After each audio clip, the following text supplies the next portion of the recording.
Césio, eu queria começar te perguntando, acho que o Roberto tocou num ponto muito importante, que é a questão da resistência, né? E o quanto o produtor precisa ficar alerta temporada a temporada, né? Esse monitoramento, ele é fundamental para manter a sanidade das lavouras. Perfeito, Sueli. Esse termo de resistência ele é um termo, como se disse, muito forte, né? Às vezes a gente tem uma tolerância, eu gosto até de usar o mesmo termo que o Roberto Risse usou, materiais mais sensíveis e menos sensíveis. Porque quando você fala em tolerância e resistentes, principalmente a pragas e a doença, às vezes o agrônomo, o produtor, fala, não, será que esse material é resistente? Nós podemos fazer um manejo, às vezes um manejo mais fraco, às vezes até deixar de fazer o manejo para aquela doença. E nós vamos ter problema. Por que isso? Porque os híbridos hoje são muito produtivos.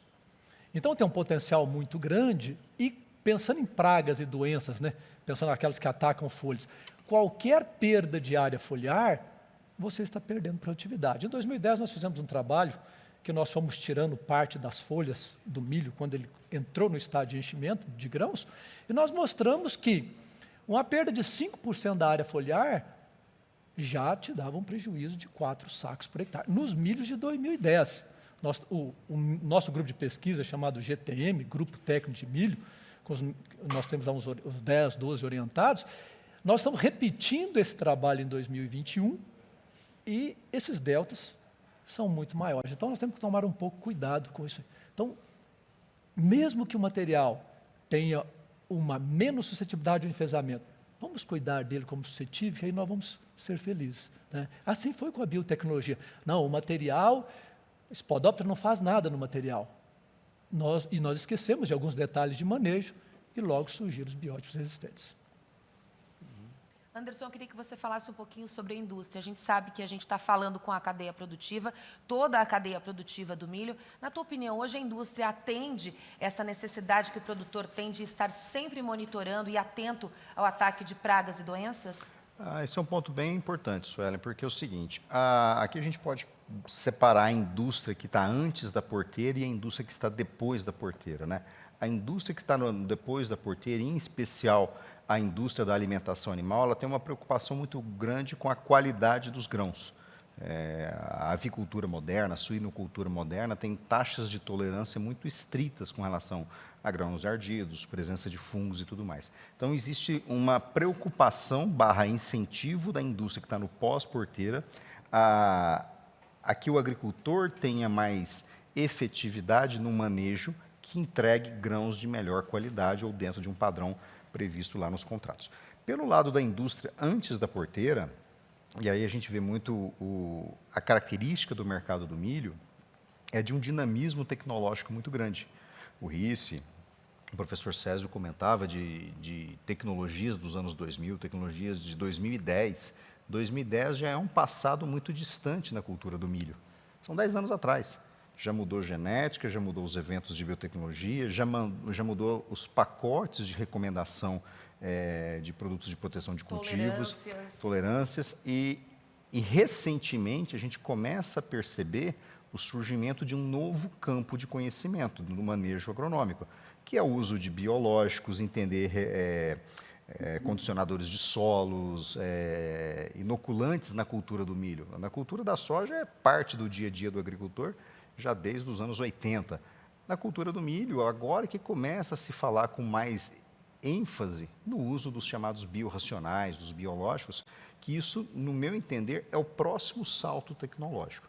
E acho que um ponto que eu sempre uso, e esse é um dos desafios que a gente vê com os clientes, com as fazendas que nós conhecemos Brasil afora, que no fim o agricultor, o empresário rural, ele é um grande maestro de uma orquestra. A agricultura, a produção, seja de soja, seja de milho, ou das duas no sistema de produção, é uma grande orquestra que ela tem que rodar muito bem afinada. Não adianta o violinista tocar muito bem se o cara do tambor não estiver bem afinado. E não é que só o tema da lei dos mínimos, que é muito comum nos cursos de agronomia. A lei do mínimo hoje, eu acho que ela é muito mais abrangente. Vai na genética, vai na construção de perfil de solo, adubação de base, manejo, tecnologia de plantio, tecnologia de colheita, tudo isso junto e misturado. Então, no nosso entendimento, e esse é sempre um ponto muito central nas discussões aqui do GETAP, é como organizar conhecimento de forma que o agricultor, o empresário rural lá na ponta que usa, de fato ele consiga fazer escolhas adequadas, escolhas adaptadas às diferentes regiões de produção de milho no Brasil, no próprio milho verão. Então, acho que esse é um ponto bem relevante o dinamismo tecnológico que a gente tem na cultura do milho. Vou passar a bola para o Roberto, porque eu queria perguntar para ele sobre a rotação de culturas. Roberto, você acha que essa técnica continua sendo referência, mesmo em um mundo super, ultra, mega moderno que a gente está vivendo hoje na agricultura em todo o planeta?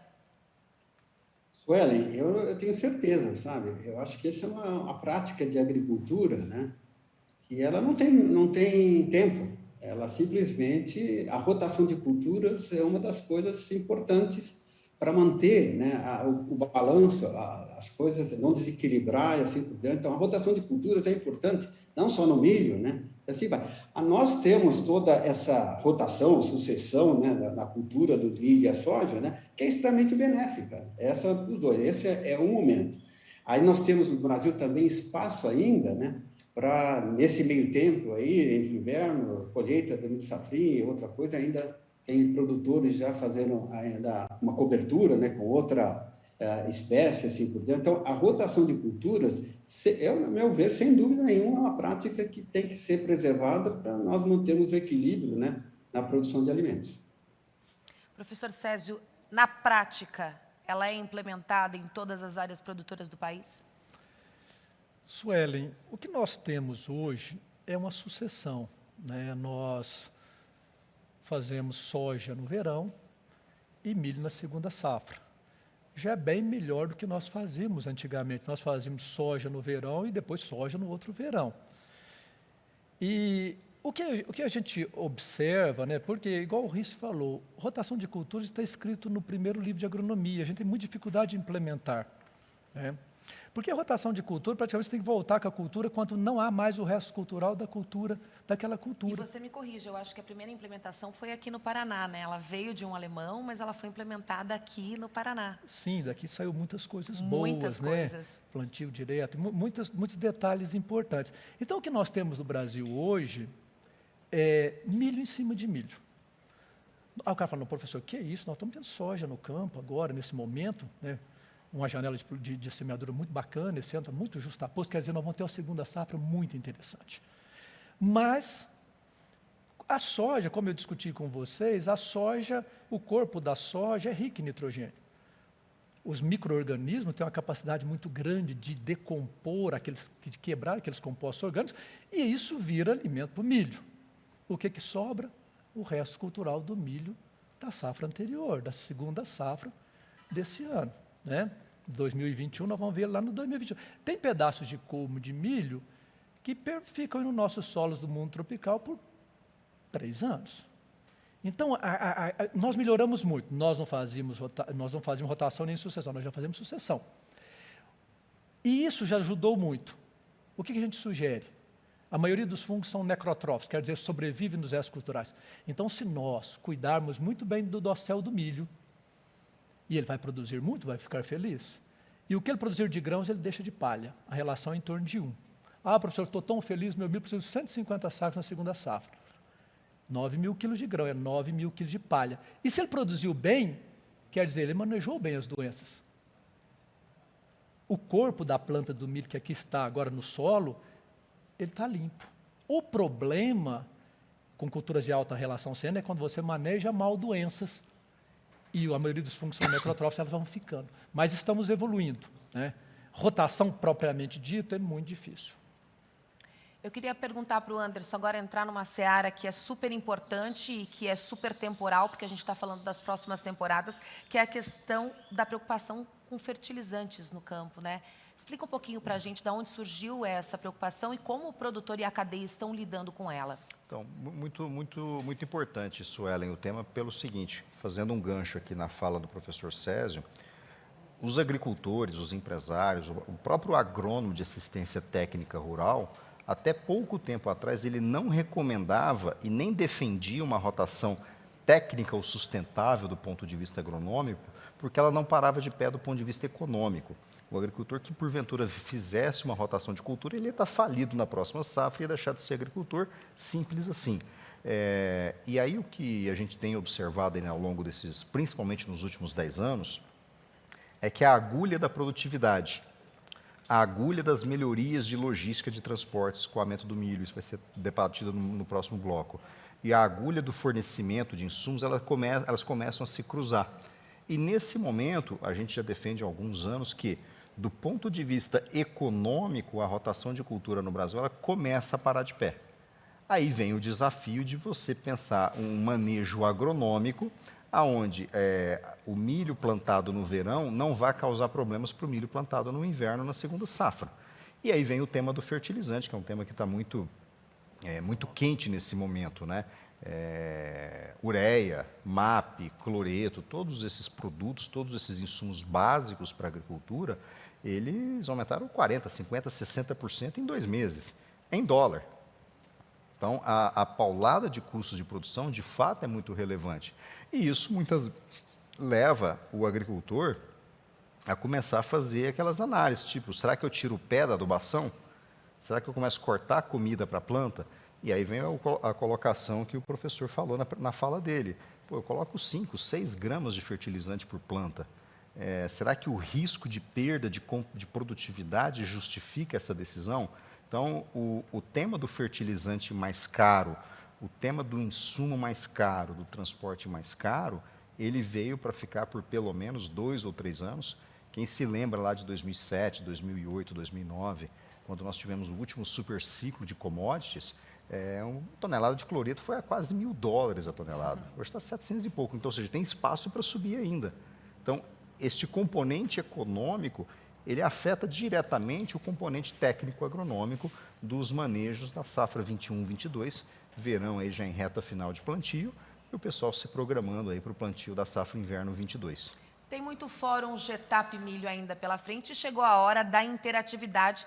A gente queria aproveitar essa oportunidade para agradecer a todo mundo que nos assiste. A gente está com uma audiência fantástica, parabéns. Aproveitar para agradecer a equipe que está aqui por trás das câmeras, que ajudou a organizar todo esse evento, que com muita excelência vai marcar aí mais um capítulo do agronegócio brasileiro.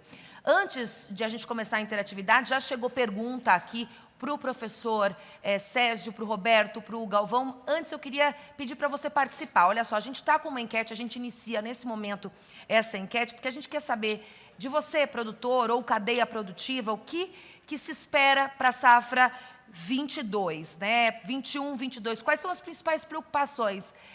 Preço? É a questão de pragas? É a questão climática? Manda para a gente quais são as principais preocupações para a gente ter um norte e fazer dessa discussão ainda mais profunda. Agora sim, eu tenho perguntas. Vamos começar perguntando para o Roberto Risse. Risse, o Erickson mandou uma pergunta aqui para a gente através da nossa transmissão. Vamos lá, existem alguns relatos de agricultores de quebra de resistência no milho BT para as proteínas novas. Devemos nos preocupar com a perda de eficiência da biotecnologia? Um grande abraço para você, Erickson. Obrigada pela sua participação nessa primeira edição do Fórum Getap Milho. Tá bem. Bom, é uma ótima pergunta, né? Eu diria como eu comentei na minha palestra, a quebra de resistência é um tema que tem que estar sempre de momento, né? Não dá para prever, nós temos um ambiente tropical, especialmente a Spodoptera, né? Completa 9 ciclos por ano, é um negócio absurdo, as temperaturas, assim vai. Esse é um ponto. Agora, relatos, né, de quebra de tecnologia, eu tenho acompanhado, né? Eu até hoje vi, não é verdade, eu não tenho visto isso daí, eu tenho acompanhado muito no campo, né, as coisas direitinho, inclusive até na própria área de pesquisa, né, muito de perto. Eu tenho visto uma manutenção, né, bastante boa, eu diria, pela foto, até pelo, como eu falei, um manejo diferente. A gente tem uma situação diferente do que a gente teve lá, né, em 2008, 2009, assim por diante. Então, apesar de ser algo possível de ocorrer, né, assim vai, porque se trata de um fenômeno biológico, um processo biológico que estão trabalhando, né, Eu até agora não tenho motivo nenhum para dizer que, né, está funcionando muito bem. Inclusive, outras tecnologias que perderam parcialmente. Essa é outra coisa. Quando a gente fala quebra de resistência, dá a impressão seguinte, ó, quebrou de 100 para 0, né? O que também não é verdade. Tá? Muitas tecnologias estão funcionando ainda bem, não naquele grau de 100%, tá? Mas combatem, ajudam muito o produtor. Né? Tem isso. Agora, pelas várias formas que estão manejando a cultura, né? Tem seu valor e muito valor, sabe? Tremendamente. E não é só sobre a praga-alvo, também a gente esquece um pouco que a biotecnologia deu uma grande contribuição, pouca gente vê isso, tá? No estabelecimento da cultura, né? Nós tivemos, assim, as biotecnologias melhoraram o standard, é visível, nunca fez um estudo isso daí, mas olha só, né? Então, muitos eventos dão controle a algumas pragas de solo, né? Seja a lagarta rosca, seja outras ali que a gente tem, né? Que melhoraram e muito, né? Serão os efeitos secundários da biotecnologia. Mas, resumindo, pode ocorrer, mas eu não acredito nesse momento. Obrigada, Roberto. Professor Césio, eu queria tocar num ponto bastante sensível da agricultura e linkar com a questão técnica que você domina com maestria. A gente sabe dos desafios da sucessão familiar, principalmente em tempos de tecnologia. Como é que está a aplicabilidade dessas novas tecnologias da modernidade no campo, justamente linkando com essa questão da sucessão familiar?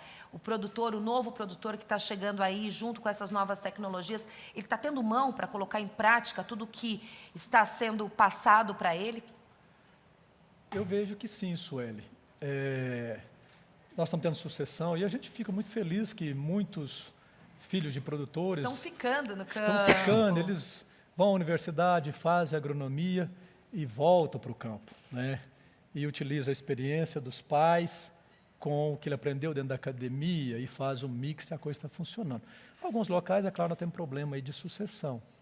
Mas a ciência evolui tão rápido e o nível de produtividade é tão alto, porque se você não juntar as coisas, né, a tecnologia e empregar ela de forma correta, você deixa muita produtividade para trás. Eu sempre digo aos meus alunos, Sueli e colegas, que o que nós fazemos dentro da agronomia não é para aumentar a produtividade. Quando nós optamos pelos híbridos de milho e pelas variedades de soja que nós vamos semear, naquele momento você pagou pelo potencial. Tem híbridos de milho de segunda safra com potencial de produzir quase 300 sacos. E se vem a praga, se vem a doença, se vem uma nutrição desequilibrada, você está perdendo algo que você já pagou.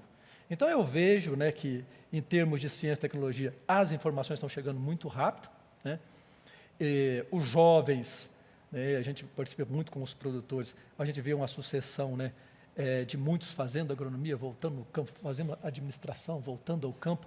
Então eu fico muito animado com o que está por vir, o que nós vivemos e o que está por vir. E eu gostei muito do que o Anderson falou. A nossa cultura saiu da segunda divisão, né? Vocês não vão rir, né? Mas eu sou cruzeirense. E o Cruzeiro, ele foi para a segunda e eu acho que ele vai para a terceira. Mas eu gosto muito mais do milho. O milho veio para a primeira. E isso nos ajuda o quê?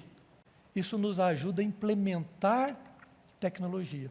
Eu me lembro muito bem na BR-163, que nós sempre fomos muito bem acolhidos pelo Brasil, e a gente fala para o doutor, vamos fazer uma aplicação de fungicida. A Mai falou, professor, eu adoraria, só que milho aqui é R$8 o saco. Então, mas agora muda, né? E, vindo a tua pergunta, a implementação das tecnologias. Nós temos uma grande oportunidade agora. Que, igual o Dr. Roberto Rios falou, plantas de milho agradecem muito o manejo.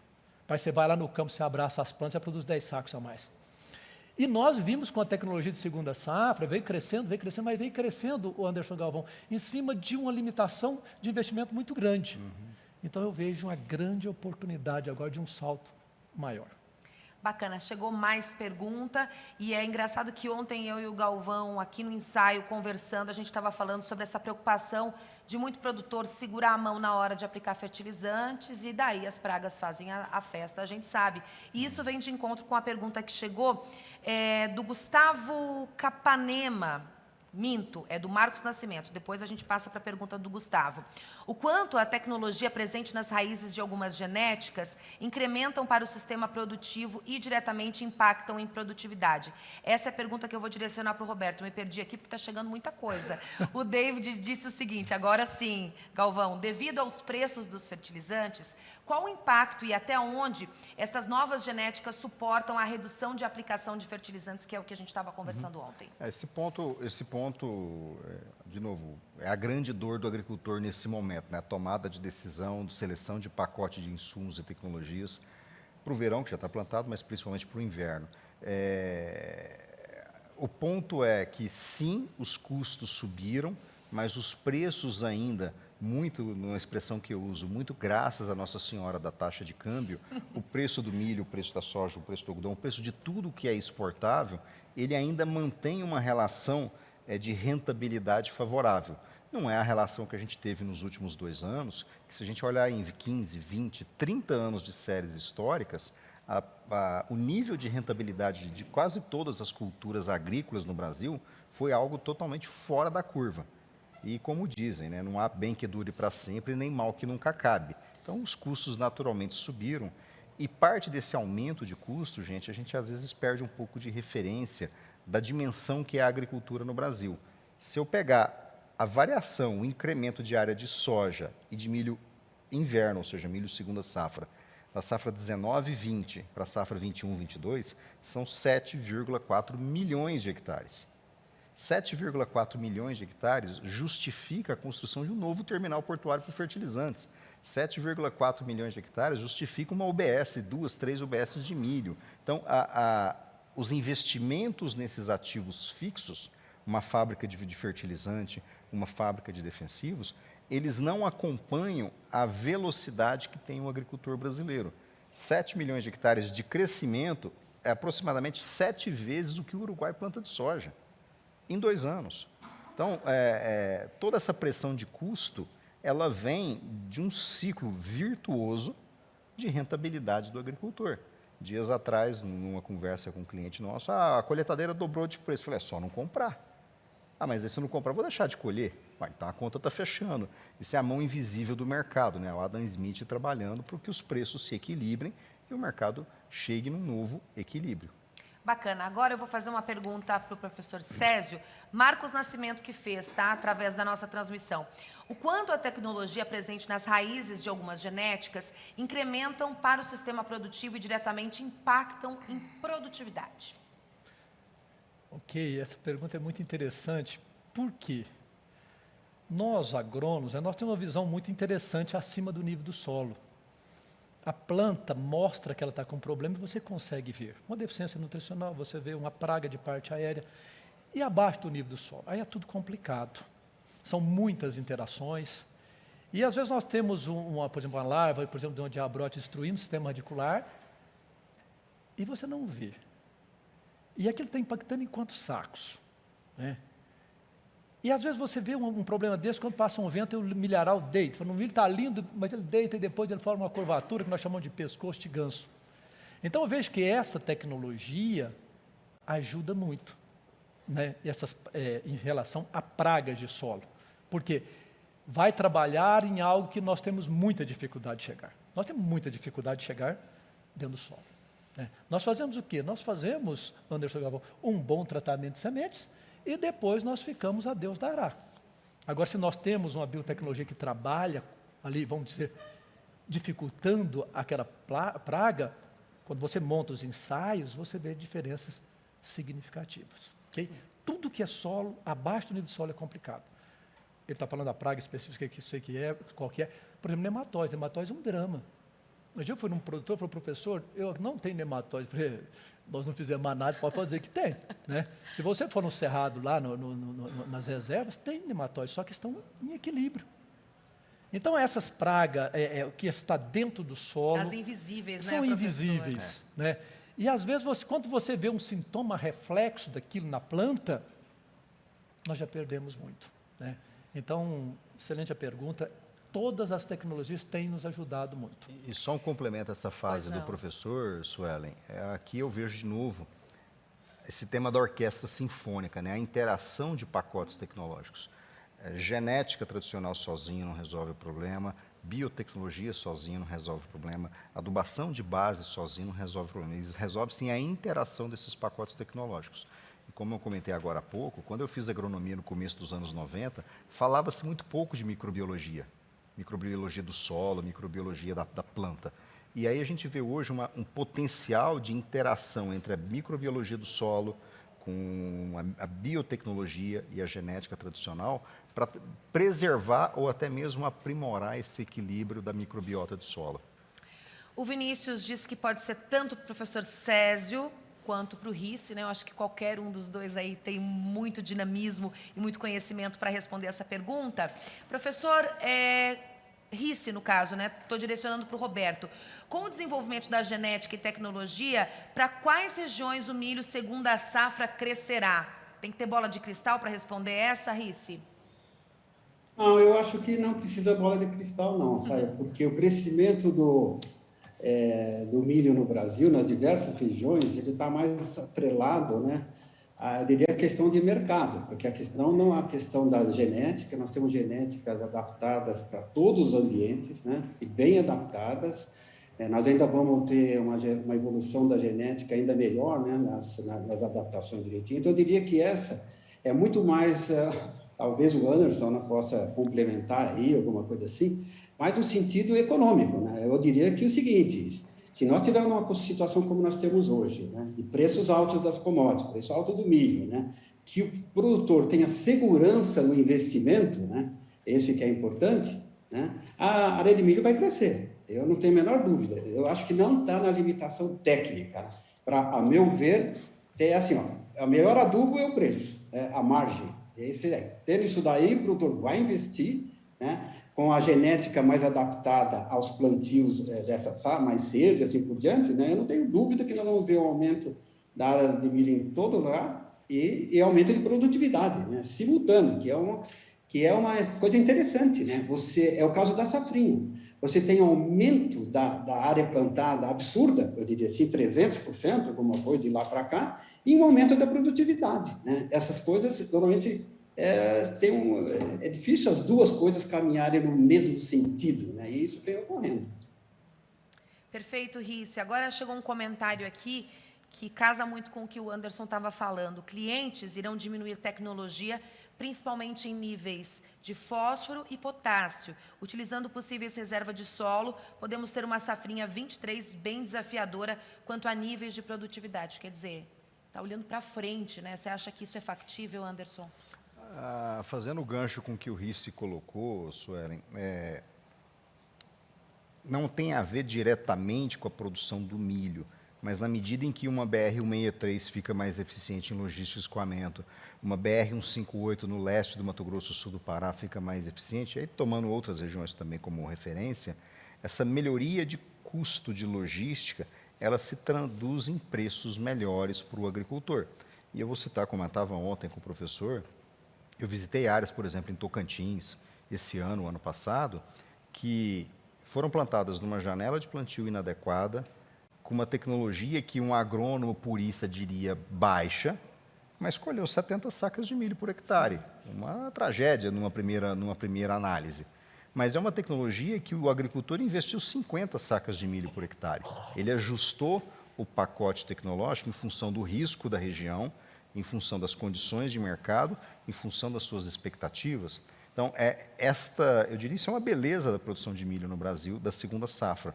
O mesmo agricultor que é um produtor de alta tecnologia na soja, do verão, ele pode ser alta, média e baixa no milho inverno. E no final, eu digo o seguinte, salário é o que sobra, não o que entra. Então, não adianta o cara ter 150, 200 sacas de milho por hectare se a conta não fechar.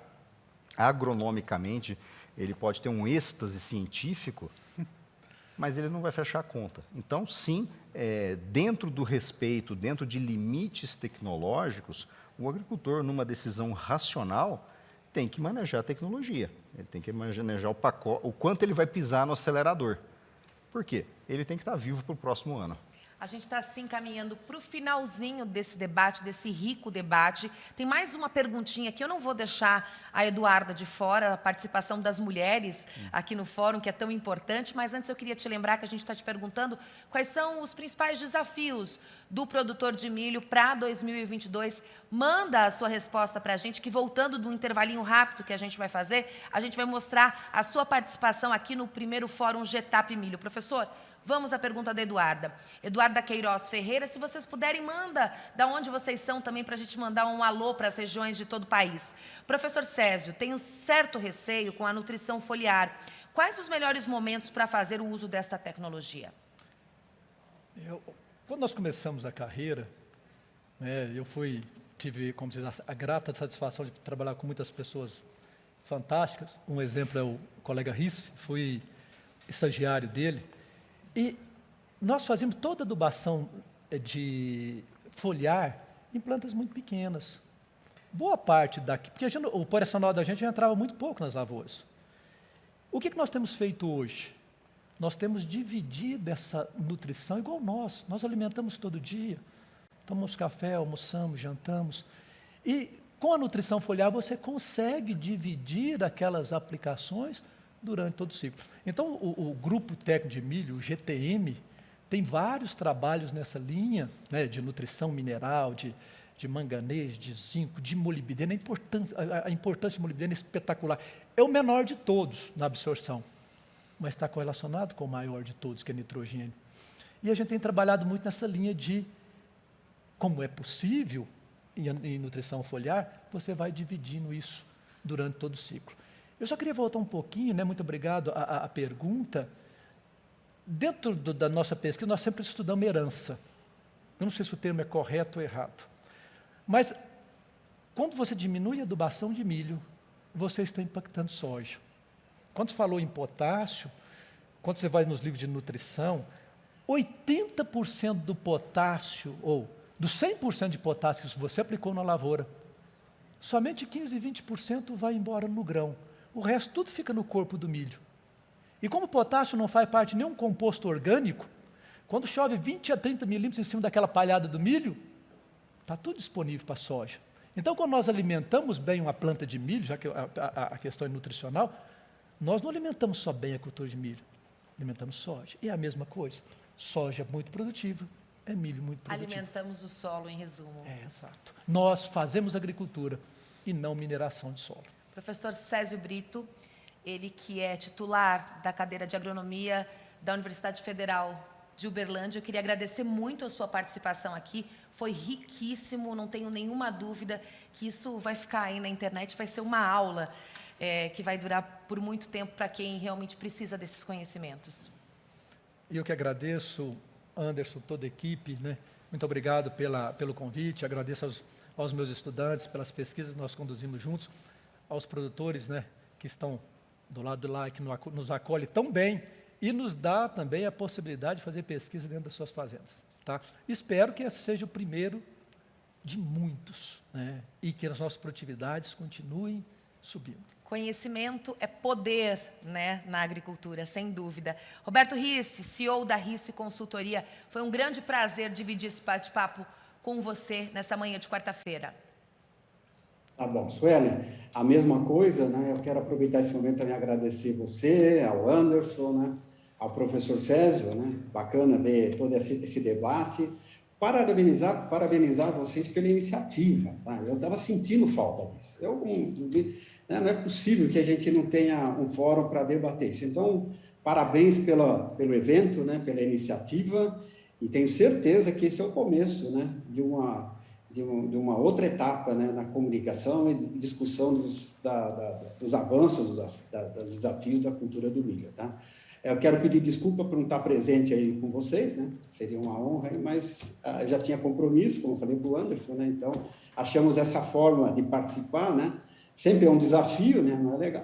Aí, mas eu acho que deu para passar a mensagem para vocês. Muito obrigado a todos, inclusive aos participantes aí, pelo tempo dedicado. Sem dúvida nenhuma, o conteúdo não foi em nenhum momento agredido e você fez a sua apresentação maravilhosamente. Obrigada, professor.